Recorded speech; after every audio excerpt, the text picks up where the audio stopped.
coisa? Usurpador. Então Jacó sorrateiramente ele vai lá e rouba a bênção do seu irmão. E ali já há algo na genética deles. Por quê? Abraão mentiu. Falou que sua esposa não era sua esposa. Isaac mentiu.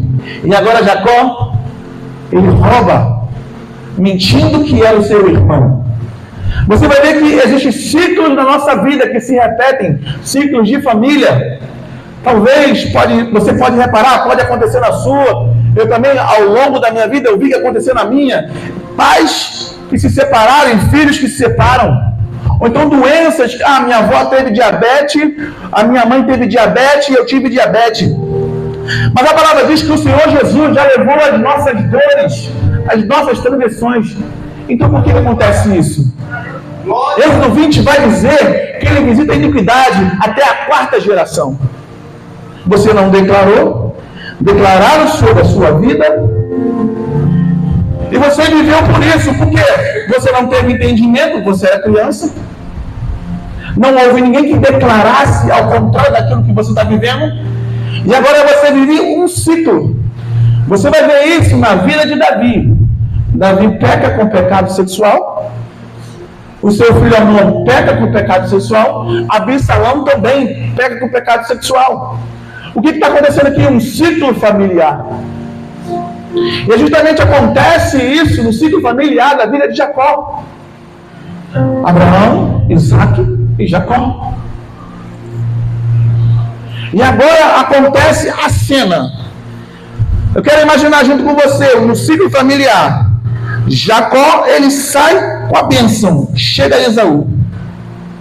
E pergunta: pai, não tem mais uma bênção para mim? Agora você imagina, você que é mãe, você que é pai, uma criança, você acabou de dar presente para um filho, e eu tenho gêmeos, eu sei o que é isso, eu tenho que comprar 2 presentes, amanhã tem que comprar 2 ovos da Páscoa, e você dá um presente para um, e o outro chega chorando, como o texto diz, Esaú chorando, certamente gritando para o seu pai: não tem mais uma bênção para mim, pai? Não tem mais uma bênção? O que você faria na situação quando o seu filho está fazendo birra? O que você tem proferido na vida dos seus filhos? Quando ele está lá, em momento de situação, estresse. Se você vai ver, Isaac, ele fala assim: já vai lá, mata um bezerro cevado para mim, para que a minha alma se alegre. Mas aqui está acontecendo o contrário. Ele está nervoso, porque o seu filho está pressionando ele. Cadê minha bênção, pai? E agora ele abre a boca para dizer isso para o filho dele: você viverá pelos campos, longe da gordura. Alguns dizem, né, que foi uma outra bênção. Mas eu, lendo o texto, não vejo bênção, vejo uma maldição que ele lança sobre o filho. E a Bíblia vai dizer que depois dessas coisas, Esaú só desagradou seu pai. Ele pensou: o que eu posso desagradar meu pai? Casar com a filha do irmão Ismael? Então eu vou casar com ela. O que eu posso desagradar meu pai? Fazer isso, vou desagradar ele. Talvez você esteja passando por esse processo, ou vendo nos seus filhos a mesma coisa. Está na hora de você quebrar aquilo que você lançou sobre eles e começar a abençoar eles. Desde criança, quando meus filhos nasceram, e meu filho nasceu, quando ele fez 2 anos, ele tinha a perna torta, ele andava assim, ó, igual um alicate. E eu já tinha vivido um milagre no hospital, eu falei: Jesus cura. Se Jesus cura, eu vou começar a proferir. E eu entrava no quartinho de oração, né? Saía do meu quartinho de oração e eu começava a tocar as pernas dele, falava: Senhor, eu não aceito. O médico disse que tinha que operar meu filho, que ia ter que cortar um osso aqui para a perna poder se alinhar. E meu filho teria que usar a botinha de dia e de noite. Uma criança de 2 anos e meio, você já imaginou? Fazer uma operação e andar com uma botinha de dia e de noite? Mas eu sabia que Jesus curava. Às vezes eu estava vendo com meus olhos, de tantas vezes que eu saí do meu quartinho de oração, cheguei lá e declarei: eu não aceito que meu filho opere, não aceito essa cirurgia. 3 meses depois, meu filho está andando normal. E o médico perguntando: o que aconteceu? Eu dei oração, eu dei decreto. Você, como pai, você tem esse poder sobre a vida do seu filho. Você é a primeira autoridade. Então a Bíblia vai dizer que Esaú só desagradou seu pai. Mas Jacó, ele tinha uma bênção. E só uma bênção e um pouco de azeite. E a Bíblia vai dizer que ele chega num lugar. Olha para um lugar, para o outro e diz: vou ter que deitar aqui. Pega uma pedra, dorme e ele tem um sonho. Ele não tinha nada. Ele saiu da casa dos seus pais, que tinha tudo. Ele não tinha nada, ele só tinha uma palavra, uma bênção. E ele prosperou. Esaú era senhor dos servos do pai, estava na casa do pai, debaixo da autoridade do pai, só desagradou o pai. Por quê? Por causa de uma palavra declarada. Quantas vezes você já declarou palavra ao seu respeito? Quantas vezes você declarou a palavra sobre o seu filho, sobre a sua família? Jogando palavras fora, dando acesso ao inimigo para poder fazer o que quisesse. Porque esse é o inimigo. Ele vai lá te acusar diante de Deus. Hebreus 12, versículo 14. Você pode abrir comigo?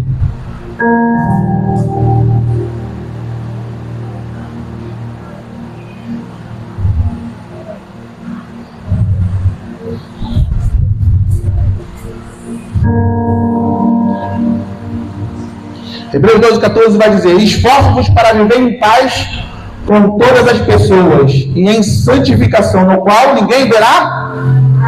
Vigiai para que ninguém se instrua da graça de Deus, e nenhuma raiz de mágoa, em outras traduções, raiz de amargura, brote e vos cause confusão e contamine muitos. O que tem acontecido na igreja hoje? Raiz de amargura. Semana passada eu estava numa igreja, pastor. Estava orando, fui orar por cura. E eu tive um discernimento no espírito, alguém que estava com dor de cabeça na igreja. Eu falei assim: tem alguém com dor de cabeça aqui? E a menina levantou a mão. Foi bem para frente. A Bíblia vai dizer, e você conhece o Pai Nosso: se não perdoares as vossas ofensas, o Pai que está no céu não perdoa. Então nós, como ministro de milagres, nós temos autoridade para liberar cura sobre a sua vida. Agora, se você não fizer a sua parte, não liberar perdão, o inimigo, ele tem uma promissão. Ele pode te acusar diante de Deus. E quando o Espírito Santo falou comigo, falta de perdão, eu cheguei para ela e perguntei: você não tem alguém para liberar perdão? E ela falou que só metade da cabeça passou. Só metade da cura. E quando eu falei isso para ela, eu tenho. Então a gente ministrou, ela liberou perdão. E quando ela liberou perdão, o Espírito Santo tomou ela de tal forma que ela se rendeu. Ela chorou, e quando ela levantou, não existia mais dor nenhuma. Você precisa aprender a fazer a sua parte. Porque o inimigo das vossas almas, ele anda ao teu redor, te acusando dia e noite. E você, como filho de Deus, tem que aprender a liberar perdão. Uma vez eu tive um problema com a liderança da minha igreja, eu fiquei chateado, pastor. Fiquei chateado mesmo. Fui para casa, fiquei chateado, fui dormir. De repente eu estou dormindo, Deus abre a minha visão. 3 demônios na minha casa fazendo algazarra. E eu perguntava para eles: o que vocês estão fazendo aqui? E ele falou assim: eu tenho uma autoridade para estar aqui. Porque você deixou a amargura entrar no seu coração. Na mesma hora eu levantei, na cama, ele falou assim: Senhor, me perdoa, tira essa amargura de dentro do meu coração. Eu libero perdão na minha liberação. E naquela noite eu dormi em paz. Aqueles demônios que podiam acessar o meu quarto não ficaram naquele lugar. João capítulo 1, versículo 9 vai dizer: se confessarem os vossos pecados, Ele é fiel e justo para vos perdoar. A Bíblia vai dizer também em Romanos 10 que Deus é o nosso vingador. Ou seja, você não pode deixar que aquilo que aconteceu na sua vida, a sua justiça própria, te contamine. E isso acontece com a gente. Quem aqui já passou por uma situação que se sentiu lesado, que se sentiu roubado? Mas a Bíblia vai dizer que o Senhor é o nosso advogado fiel. Então não deixe que o inimigo acesse a sua alma.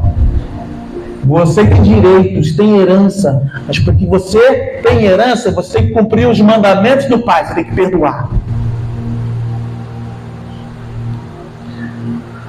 Marcos 11 vai dizer que Deus ouve as nossas orações quando perdoamos os nossos irmãos. E não só os nossos irmãos, como perdoamos também os nossos pais. Eu não sei aquilo que foi declarado sobre a sua vida. Eu não sei qual é o ciclo de escassez que você está vivendo. Às vezes a gente vai a alguns lugares, pastor, e a mãe vem pedir oração: você pode orar pelo meu filho? Ah, por quê? Ah, porque ele está lá nas drogas, porque ele parece que não tem jeito. Aí a gente pergunta: ué, mas o que você declarava o seu filho? Ah, eu declarava que ele não valia nada, eu declarava que ele ia ser igual ao pai dele, que o pai dele está na cadeia. Ou seja, de tanto a mãe e o pai repetir, declarar sobre o filho, a sentença. Tiago vai dizer que a língua, ela incendeia. Com a língua abençoamos e com a língua maldizemos os nossos irmãos. Há poder naquilo que você fala. Há poder naquilo que você declara, mediante os seus filhos, a sua família, mediante a você. A pergunta que eu tenho para você hoje: o que você tem declarado sobre a sua vida? Você tem declarado bênçãos ou você tem declarado maldição? A Bíblia vai dizer que se todo o olho for bom, todo o seu corpo será bom. O que você tem visto no seu dia a dia? O que você tem buscado no seu dia a dia? Ver na televisão? Violência, morte. Aquilo que você consome vai formar os seus pensamentos e vai moldar quem você é. Está na hora de você mudar a chave.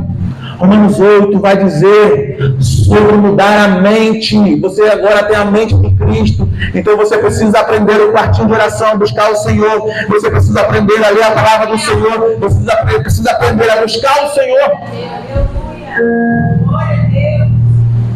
E parar de olhar para as coisas do mundo. 21 anos. Jacó. Ele fica fora da sua casa. E agora Jacó está saindo de Padã Arã. E entre Padã Arã e entre o seu irmão Esaú, tem um lugar.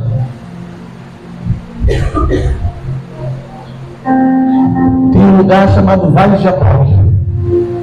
Jacó, ele passa pelo vale. Agora ele tem um encontro com Deus. O anjo toca a coxa dele e muda o nome dele. Você não se chamará mais Jacó, chamará Israel, homem de Deus. essa tradução para Israel. Ali, Deus transforma uma família.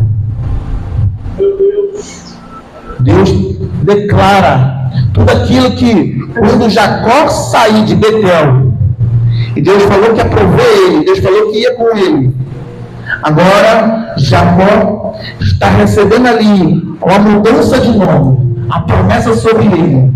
Mas Jacó precisava ser tratado ainda. Ele tem causas na família a resolver. Então você conhece o texto? Jacó, ele começa a ir diante do seu irmão. E a Bíblia vai dizer que ele joelha 7 vezes.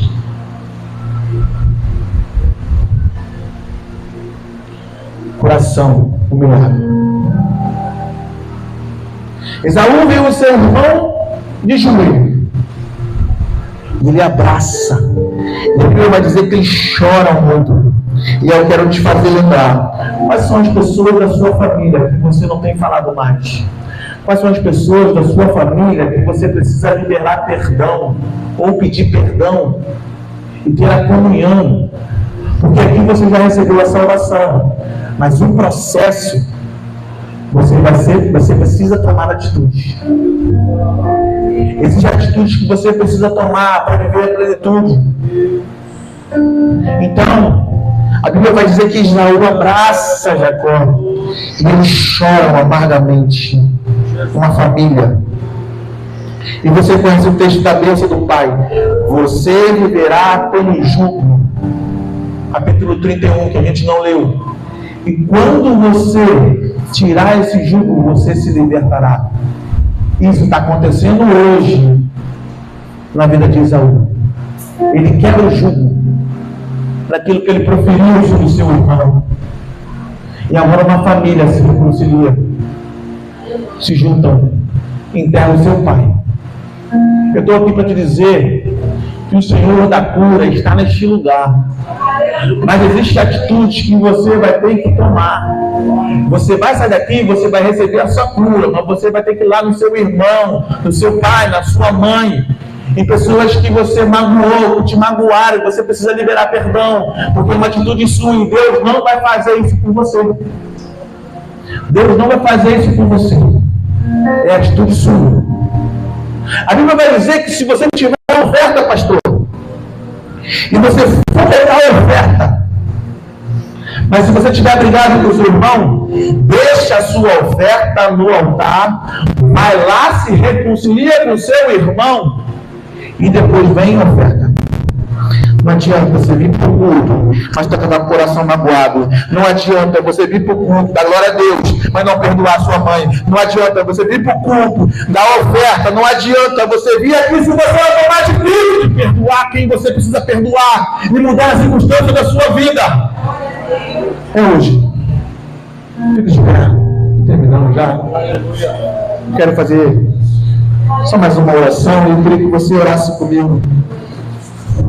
Eu queria que você fechasse seus olhos agora.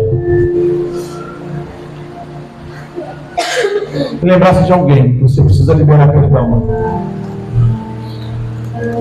Ah, Thiago, mas eu não lembro, eu não briguei com ninguém. Perdoa seus pais. Quantas vezes você já brigou com seus pais, achando que ele devia te dar mais?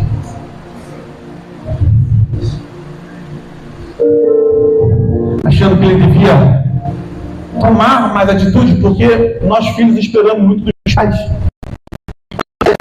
Os filhos temos expectativa. Mas eu queria que você agora fizesse uma reflexão, fechasse seus olhos e lembrasse de alguém que você precisa liberar perdão.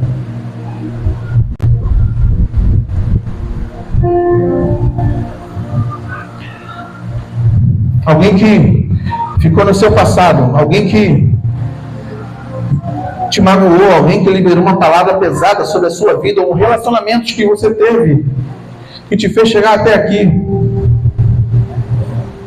Liberar perdão. Repete assim comigo: Senhor Jesus, eu libero agora essa pessoa que me magoou. Tudo, Senhor, que está nela, que é meu, volte para mim pelo sangue do Cordeiro. Tudo que é meu, que está nela, Senhor, seja agora limpo agora sobre a alma dela, em nome de Jesus. Feche seus olhos agora, eu vou orar por você. Hoje eu vou passar para os meus irmãos. Espírito Santo, há uma liberação de perdão neste lugar. Espírito Santo, eu te peço agora, toca agora na alma dos teus filhos, para que eles possam viver o sobrenatural de Deus, a ativação daquilo que vai acontecer neste lugar.